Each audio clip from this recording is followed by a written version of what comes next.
Hello students, this is the one of the question asked in a JEE main. இதை நான் இப்போ உங்களுக்கு explain பண்ண போறேன். So just given us limit x turns to 0 sin 3x divided by x.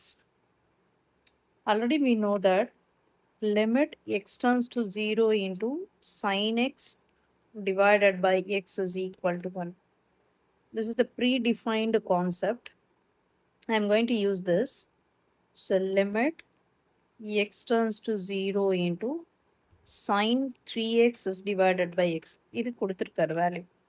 நம்ம இதில் என்ன பண்ண போகிறோம் அப்படின்னா we are going to take that limit வேல்யூவை நம்ம மாற்றுறதுக்காக 3ஆல் மல்டிப்ளை பண்ணிட்டு 3ஆல் டிவைட் பண்ண போகிறோம். தட் மீன்ஸ் ஸோ லிமிட்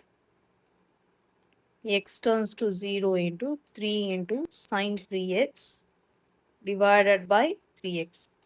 இது ஏன் இப்படி பண்ணுறோம் அப்படின்னா ஆக்சுவலாக நமக்கு இந்த எக்ஸும் இந்த எக்ஸோட வேல்யூஸும் சேமாக இருக்கும். இந்த இடத்துல 3xன்றது நியூமரேட்டரில் இருக்குது, டினாமினேட்டரில் வெறும் எக்ஸ்ன்னு இருக்குது.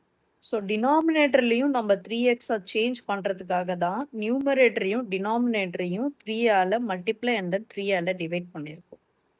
அண்ட் யூ நோ தட் உங்களுக்கு என்ன தெரியும் அப்படின்னா இந்த வேல்யூஸில் லிமிட் அப்ளை பண்ணும்போது கான்ஸ்டண்ட்டை நம்ம வெளியில் எடுத்துக்கலாம். அப்போ நான் அந்த 3ஐ வெளியில் எடுத்துக்கிறேன் நியூமரேட்டர்லேருந்து. So limit x turns to 0 into sin 3x divided by 3xன்னு இருக்குது.